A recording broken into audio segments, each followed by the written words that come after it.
I've been eating so much rice recently, but when my partner said he fancied paella for dinner, of course I had to make it. The flavours in this is just insane. So I don't really make a traditional paella, but this is how I like mine. So I chop up some chicken breast and season it with all-purpose, garlic and onion granules, some paprika, a little splash of Worcestershire sauce, and give that a good mix. Then in a pan, I heat up some olive oil. I get some chopped onions, some mixed peppers, some chili flakes and some chopped garlic in to cook. So I leave that cook for a couple minutes and then I add in my chicken and some chopped chorizo.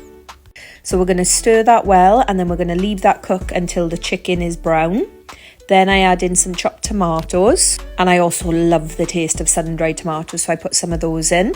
Then I put in a full tin of chopped tomatoes and combine that well.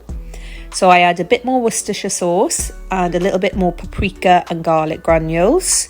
Then I add in some sea salt, give that a good mix together.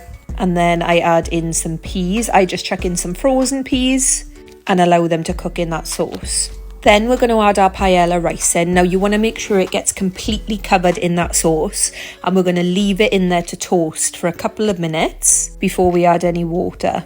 Then I'm going to add in chicken stock. So you want to add enough in to just about cover the rice.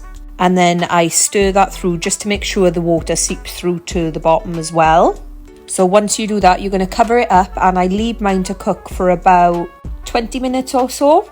So after 20 minutes, I then add in my prawns. So I just bought pre-cooked prawns, and then I just left them in there to sort of steam them out so they'd be nice and warm.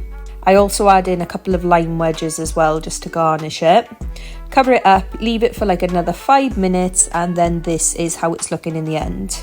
Paella is literally one of my favourite dishes. Every time I go on holiday, it's one of the first dishes that I order. And although this recipe isn't authentic, just trust me, it's so good.